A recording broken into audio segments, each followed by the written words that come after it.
Right, I'm starting this vlog off literally right in front of the ocean here. Basically, I've made it to the gym on Songkran, which I'm so happy about. So yeah, as you can see, the gym is just behind me here and literally looks out onto what I'm looking at now, which is this. So yeah, literally main road, gym, and then crazy view down here. So absolutely insane to catch this and the views. So yeah, absolutely beautiful. Just thought I'd show you guys that. Haven't been to a beach yet, but got those on the list as well.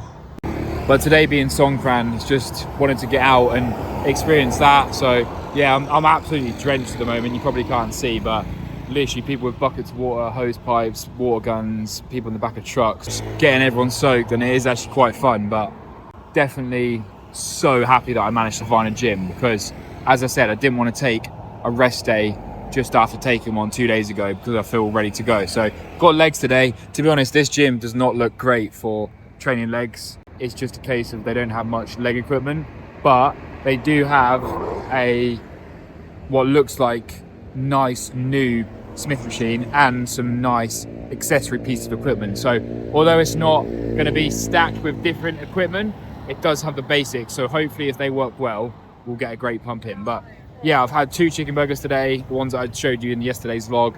700 calories because I had 2 40 grams of protein and then 2 protein shakes, each one 30 grams. So total protein would be 30 plus 30 is 60. So 100 grams of protein already, and I've only had 1100 calories. So off to a good start. But yeah, without further ado, let's get this leg day started. Pre-workout. Alright then guys, so this is going to be a voiceover for the whole video here.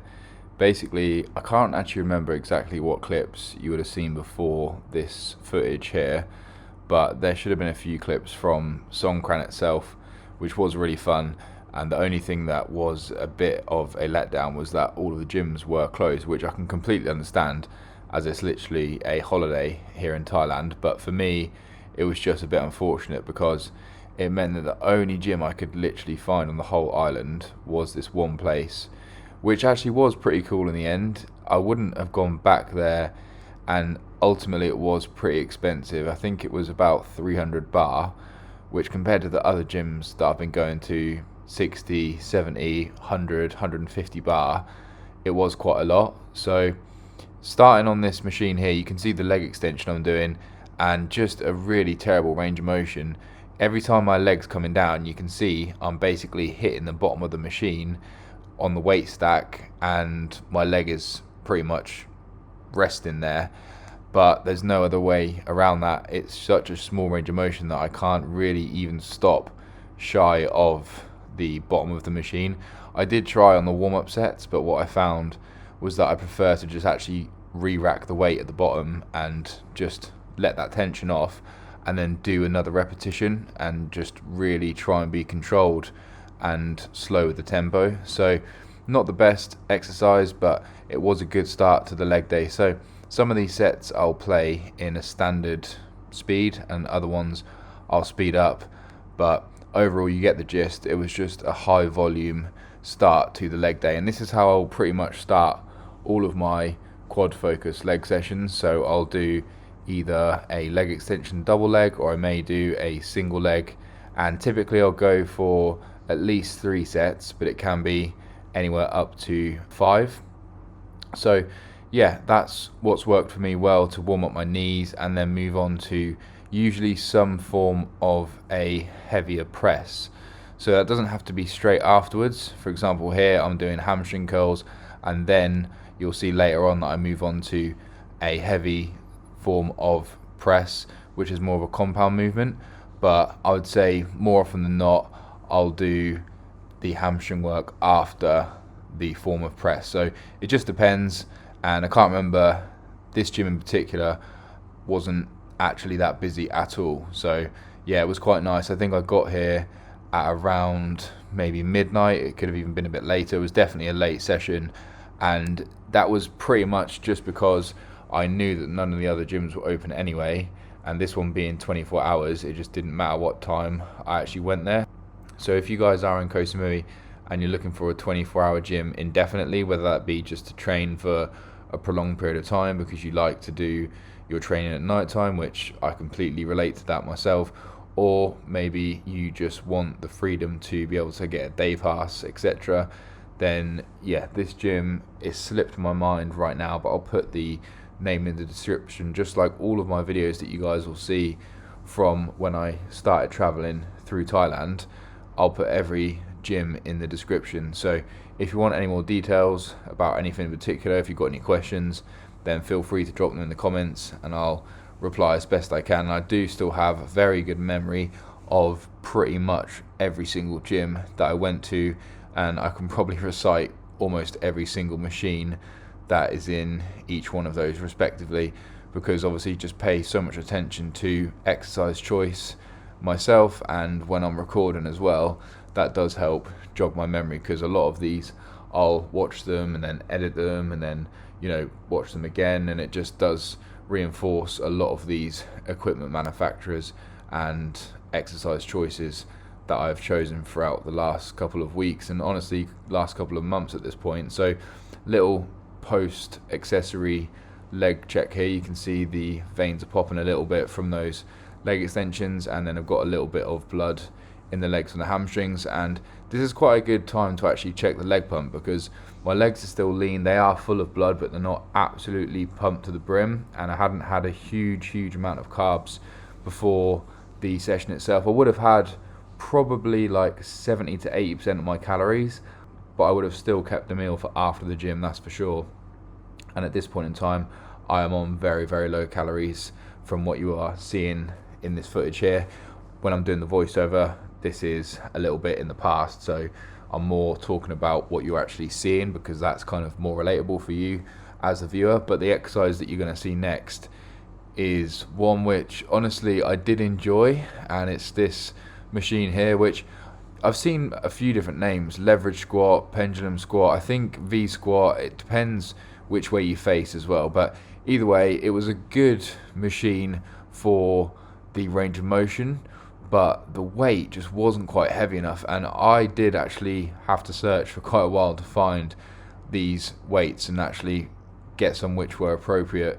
You know, a lot of them hanging around were 5s and 10s, etc. So now looking back, that is one thing I would say about this gym, is if you're looking to go extremely heavy on stuff, that might be a little bit difficult. But then again, they do have the weight, so if you need them, then you probably can make it work. And obviously that is the main thing. If you need to adapt, then you can always do that, and if it takes a bit more time to walk around the gym, find the plates, then so be it. But the thing that I did struggle with here, as you'll see as the set goes on, and I might have sped this up while I was editing the audio after the commentary, is that my belt was a little bit too tight and just did restrict my breathing a little bit. So after each rep, as the set goes on, I'm forced to just take quite a long amount of time between each repetition just to really actually get my breath back. And I did find that it just turned the set into more of a respiratory, you know, cardio actual exercise versus, you know, biasing my quads or my hamstrings or my lower body, which is obviously the aim of the session. So in hindsight, there's not really much that I would have changed, because I did try and do RDLs and they had stoppers on the bottom, as you can kind of just see there behind the stairs. The base of the Smith machine is so high off the ground, and they do have these bumper stoppers which you can't take off, so you lose about a foot of range of motion there. So couldn't do any RDLs, and I could have done barbell, but I'm just not into those at the moment with my current wrist situation. So for me, it was a case of either Smith machine squats or these, and for whatever reason I chose to do these. And actually I think the reason I didn't do the Smith machine squats, if I remember rightly, was, I can't remember why I chose this one in particular, but honestly either way it did its job in terms of like the soreness the few days after. It's just when I'm looking back at this, and obviously I realised it as soon as I'd finished the set itself, was it's just not quite heavy enough for me. And I'm just, even to the point here, I didn't even realise this happened, but I'm having to take off the belt, so it was such a struggle there, and that probably eased up a little bit. But obviously by this point I don't even know how many seconds or potentially even into a minute this set has been, but it's a ridiculous amount of time. So yeah, I will safely say this is, you know, just more endurance and burning calories versus kind of maintaining muscle mass. But then again, I am putting my body and my lower body specifically through a huge amount of stress, which is going to be good and useful. But typically, if you want to maintain muscle mass, guys, you need to be lifting heavy. So that's not really a great example of doing that here. Yes, I did destroy my legs a little bit before doing those accessories, but still for me, I should be able to do some form of compound afterwards at heavy weight. So as you can see here, I've done another set, surprisingly wearing a belt again. I think I just felt that it was necessary for my lower back posture to be maintained at the optimum level there, but whatever reason, it just still wasn't quite enough to make me do the set at a level which felt that it was working my legs more than my cardio. But one thing I could change looking back was I could have just basically gone through the sets there and stopped once I hit failure after doing every single rep with no rest. So you can see here, like, I'm taking a few breaths in here, 1, 2, 3, probably up to about 5, and then coming down again. And while that is productive for some exercises, and I do like to do that on a hack squat, for this one it just allowed me to basically keep going. So it's like I just couldn't hit failure is basically the problem. But if I was to put any more weight on, I just don't think I would have really been able to do a good amount of solid clean reps without putting too much strain through my lower back or through my knees. So yeah, so anyway, good session overall. I can't remember if this was the last exercise that I did, but I did do a huge amount of cardio, I remember.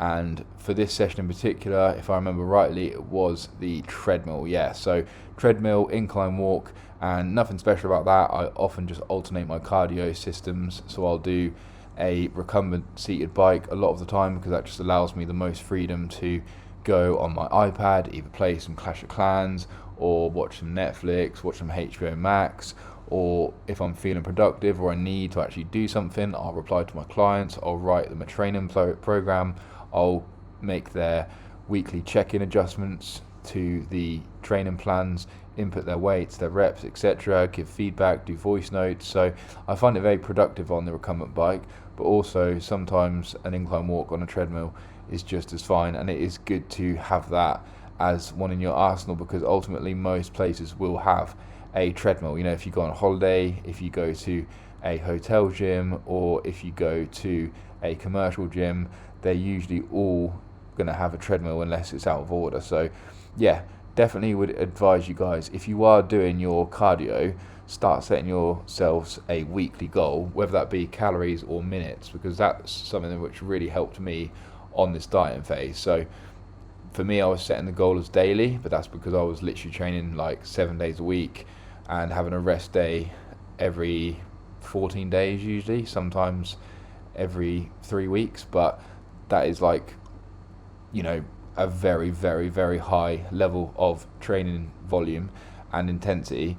But then there'll be times where I do feel that I need more rest days. It will just be periods of time where I'm trying to absolutely blitz the body fat off and my recovery is good and my motivation is high, that I choose to work out for many, many days without a rest in between, and that works for me. So obviously everyone's different and you need to be able to actually read your body and adjust the signs of fatigue, etc.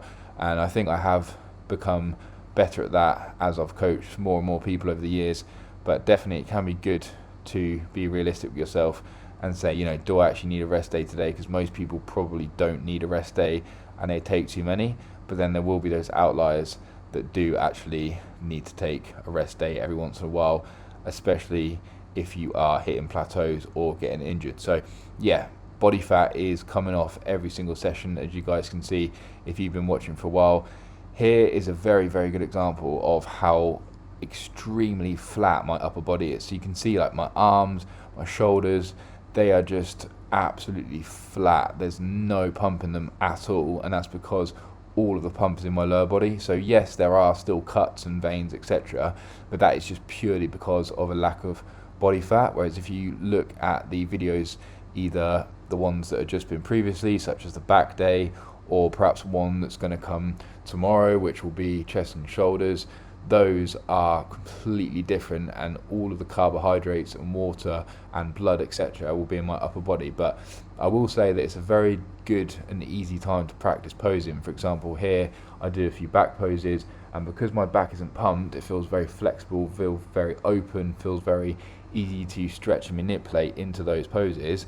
It's a very good opportunity to practice, and you can see a lot of the cuts and veins. So lighting in this gym as well was pretty decent.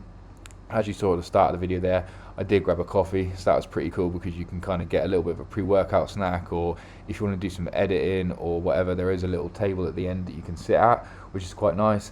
And the staff in there was just a woman, I think, was working at the time. It wasn't very busy, but she was very nice and polite and spoke good English. So yeah, just all things that you guys might want to take into consideration if you are looking to travel and use some of the gyms on the island of Koh Samui. So yeah, there are a huge amount of gyms coming from Koh Samui in particular, and I think this has actually been my favourite island to visit for gyms in Thailand. And if I was to go back to Thailand in the near future, that would be the place that I would like to go to first, probably because that was the place that I didn't actually explore enough of, and it was such a big island that it's quite long to get to all the places that you want to. So yeah, just keep that in mind. Koh Tau's much smaller, and I'd say you can cover that in a much shorter duration of time, whereas Koh Samui, you might want to give yourself a few more days. So yeah, overall, very good session, guys. A lot of waffle here, but just sort of giving you an insight into the session and the training itself. Don't know the exact body weight here, maybe I mentioned it in the intro, but if not, you should see it in tomorrow's video or the one after. But yeah, I would imagine it would be somewhere around 210 pounds to 215 pounds, perhaps a little bit more. So yeah, just sub 100 kg, which is extremely light for me, but as you can see here, the shreds are coming on very well. So yeah, overall guys, hope you enjoyed the video, and any more suggestions for the videos, just drop them in the comments below. Drop subscribe. I'll see you on the next one, which is going to be chest and shoulders tomorrow. Thank you guys for watching, and as always, the only way is up.